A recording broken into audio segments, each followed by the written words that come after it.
Assalamualaikum warahmatullahi wabarakatuh. Perkenalkan, saya Kasmia dengan NPM 2023 10 114.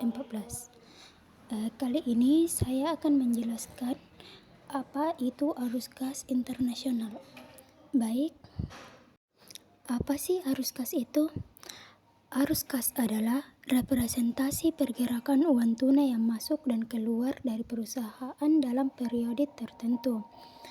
Uang yang diterima perusahaan melalui berbagai aktivitas seperti penjualan, pendapatan investasi, atau pinjaman disebut sebagai arus kas masuk. Sementara itu, pengeluaran untuk keperluan operasional, pembelian aset, atau pembayaran utang disebut sebagai arus kas keluar. Arus kas bukan hanya sekedar angka, melainkan indikator kesehatan keuangan perusahaan. Melalui laporan arus kas, perusahaan dapat memahami bagaimana sumber daya keuangan digunakan dan direncanakan, sehingga keputusan bisnis dapat diambil secara lebih tepat. Adapun manfaat arus kas dalam pengelolaan keuangan perusahaan. Arus kas adalah elemen penting dalam keberlangsungan operasional dan pertumbuhan sebuah perusahaan. Selain sebagai alat untuk mencatat pergerakan dan dana masuk dan keluar, arus kas juga memiliki peran strategis dalam berbagai aspek manajemen keuangan. Beberapa pembahasan mendetail tentang manfaat utama arus kas dalam pengelolaan keuangan perusahaan. Yang pertama, ada evaluasi likuiditas. Likuiditas adalah kemampuan perusahaan untuk memenuhi kewajiban jangka pendeknya, seperti pembayaran utang, gaji karyawan, biaya operasional, dan pengeluaran lain yang sifatnya mendesak. Dengan memiliki arus kas yang positif, perusahaan dapat memastikan bahwa dana yang tersedia cukup untuk memenuhi semua kebutuhan tersebut tanpa harus bergantung pada sumber pembiayaan eksternal. Kedua, arus kas positif sebagai indikator kesehatan finansial. Ketika arus kas perusahaan menunjukkan angka positif, hal ini menandakan bahwa perusahaan memiliki kontrol yang baik terhadap pendapatan dan pengeluaran. Misalnya, perusahaan dapat menggunakan dana hasil penjualan produk atau jasa untuk membayar utang dagang atau membeli bahan baku tanpa mengalami kendala likuiditas. Yang ketiga, dampak arus kas negatif pada likuiditas. Sebaliknya, arus kas negatif menjadi indikasi bahwa pengeluaran perusahaan melebihi pendapatan yang diterima. Jika kondisi ini tidak segera ditangani, perusahaan berpotensi menghadapi kesulitan keuangan yang serius, seperti gagal bayar utang atau keterlambatan pembayaran gaji karyawan. Oleh karena itu, memantau likuiditas melalui laporan arus kas adalah langkah yang krusial. Studi kasus likuiditas. Sebagai contoh, sebuah perusahaan manufaktur yang memiliki arus kas positif dapat dengan mudah melakukan pembelian bahan baku secara tunai. Hal ini tidak hanya meningkatkan efisiensi operasional, tetapi juga membantu perusahaan mendapatkan diskon dari pemasok karena pembayaran dilakukan lebih cepat. Yang kedua, ada fleksibilitas keuangan. Fleksibilitas keuangan mengacu pada kemampuan perusahaan untuk beradaptasi dengan perubahan kondisi pasar atau tantangan bisnis yang tak terduga. Arus kas yang sehat memberikan perusahaan kebebasan untuk mengambil keputusan penting tanpa tekanan dari keterbatasan dana. Mengalami krisis ekonomi. Dalam situasi seperti krisis ekonomi atau penurunan pendapatan, perusahaan dengan arus kas yang baik dapat bertahan lebih lama dibandingkan perusahaan dengan arus kas yang buruk.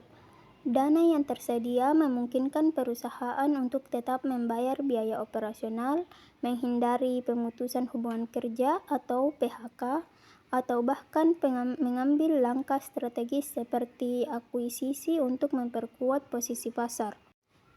Memanfaatkan peluang investasi. Fleksibilitas keuangan juga memungkinkan perusahaan memanfaatkan peluang investasi yang muncul. Sebagai contoh, jika perusahaan menemukan peluang untuk mengakuisisi bisnis lain yang menguntungkan, Arus kas yang sehat akan mempermudah proses tersebut tanpa perlu menunggu pendanaan eksternal atau pinjaman bank. Pentingnya cadangan dana. Selain itu, arus kas yang sehat memungkinkan perusahaan menyisihkan cadangan dana untuk menghadapi situasi tak terduga, seperti fluktuasi harga bahan baku atau perubahan regulasi. Dengan cadangan dana yang cukup, perusahaan dapat tetap berjalan tanpa gangguan meskipun menghadapi tantangan besar. Yang ketiga, penilaian kinerja keuangan. Laporan arus kas adalah salah satu alat utama yang digunakan untuk menilai kinerja keuangan perusahaan secara keseluruhan. Dibandingkan dengan laporan laba rugi, laporan arus kas memberikan gambaran yang lebih realistis tentang kondisi keuangan perusahaan karena mencerminkan aliran dana yang sebenarnya. Indikator keberlanjutan bisnis. Investor, manajemen, dan analisis sering menggunakan laporan arus kas untuk menentukan apakah perusahaan mampu bertahan dalam jangka panjang. Sebuah perusahaan yang secara konsisten menghasilkan arus kas positif dari aktivitas operasional dianggap lebih stabil dan berkelanjutan dibandingkan perusahaan yang hanya mengandalkan pendapatan dari aktivitas pendanaan atau investasi. Pemahaman tentang sumber pendapatan. Dengan memeriksa laporan arus kas, manajemen dapat mengetahui dari mana sumber utama pendapatan berasal, apakah itu dari penjualan produk atau jasa, investasi, atau pinjaman. Informasi ini membantu perusahaan untuk fokus pada area yang memberikan kontribusi terbesar terhadap keberhasilan bisnis. Menganalisis pengeluaran. Selain itu, laporan arus kas juga membantu dalam menganalisis pengeluaran perusahaan. Misalnya, jika pengeluaran untuk biaya operasional terlalu tinggi, manajemen dapat segera mengambil langkah-langkah untuk mengurangi biaya tersebut tanpa mengorbankan kualitas produk atau layanan. Yang keempat, perencanaan dan pengambilan keputusan. Arus kas yang terstruktur dengan baik akan menjadi dasar untuk perencanaan keuangan jangka pendek maupun jangka panjang. Dengan memahami pola arus kas, manajemen dapat membantu membuat keputusan strategis yang mendukung pertumbuhan perusahaan. Pengalokasian dana yang efisien. Perencanaan arus kas memungkinkan perusahaan untuk mengalokasikan dana secara efisien ke berbagai kebutuhan, seperti pembelian aset, pengembangan produk, atau kampanye pemasaran. Misalnya, jika laporan arus kas menunjukkan adanya surplus dana, perusahaan dapat memutuskan untuk menginvestasikan surplus tersebut dalam proyek yang berpotensi menghasilkan keuntungan besar. Mengelola risiko keuangan. Melalui analisis arus kas, perusahaan juga dapat mengidentifikasi risiko keuangan yang mungkin muncul di masa depan. Sebagai contoh, jika laporan menunjukkan adanya peningkatan utang jangka pendek, manajemen dapat mengambil langkah preventif seperti merestrukturisasi utang atau menunda proyek yang memerlukan dana besar. Peningkatan kapasitas produksi. Arus kas juga berperan penting dalam perencanaan kapasitas produksi. Dengan arus kas yang sehat, perusahaan dapat membeli peralatan baru, meningkatkan jumlah tenaga kerja, atau memperluas pabrik untuk memenuhi permintaan pasar yang meningkat. Strategi ekspansi pasar. Dalam konteks ekspansi pasar, arus kas membantu perusahaan untuk menentukan apakah mereka memiliki cukup dana untuk membuka cabang baru, memasuki pasar internasional, atau meluncurkan lini produk baru. Perusahaan ini sangat bergantung pada kemampuan perusahaan untuk memproyeksikan arus kas di masa mendatang. Cara menyusun laporan arus kas. Laporan arus kas merupakan salah satu komponen utama dalam laporan keuangan perusahaan. Laporan ini menggambarkan pergerakan kas dalam 3 aktivitas utama, yaitu operasional, investasi, dan pembiayaan. Ada 2 metode yang umum digunakan dalam penyusunan laporan arus kas. Yang pertama itu ada pendekatan tidak langsung. Metode ini dimulai dengan laba bersih yang terdapat dalam laporan laba rugi. Selanjutnya, laba bersih tersebut disesuaikan dengan item-item non-kas seperti penyusutan, amortisasi, perubahan dalam aset lancar, dan kewajiban lancar. Pendekatan ini sering digunakan karena lebih mudah untuk dihubungkan dengan laporan keuangan lain seperti laporan laba rugi dan neraca. Yang kedua itu pendekatan langsung. Metode langsung melibatkan pengelompokan arus kas menjadi penerimaan kas dan pengeluaran kas dari aktivitas operasional, investasi, dan pembiayaan. Laporan ini memberikan gambaran yang lebih detail tentang sumber dan penggunaan kas sehingga lebih mudah dipahami oleh pembaca laporan keuangan. Metode penyajian laporan arus kas. Laporan arus kas dapat disajikan menggunakan dua metode, yaitu metode langsung dan metode tidak langsung. Keduanya memiliki kelebihan masing-masing dalam penyampaian informasi keuangan kepada pemangku kepentingan. Yang pertama itu metode langsung. Metode langsung menyajikan arus kas dari kegiatan operasional dengan merinci penerimaan dan pengeluaran arus kas secara spesifik. Contohnya, penerimaan dari pelanggan dan pembayaran kepada pemasok akan ditampilkan secara terpisah. Metode ini memberikan transparansi yang lebih tinggi karena pembaca dapat melihat dari mana uang berasal dan bagaimana uang digunakan. Kedua, metode tidak langsung. Dalam metode tidak langsung, laporan arus kas dimulai dengan laba bersih yang disesuaikan dengan item-item non-kas seperti penyusutan dan perubahan aset lancar atau kewajiban lancar. Metode ini lebih sering digunakan karena lebih mudah dikaitkan dengan laporan keuangan lain. Kegiatan dalam laporan arus kas. Laporan arus kas biasanya dibagi menjadi 3 aktivitas utama, operasional, investasi, dan pembiayaan. Berikut ini penjelasan detail tentang masing-masing aktivitas tersebut. Yang pertama itu aktivitas operasional.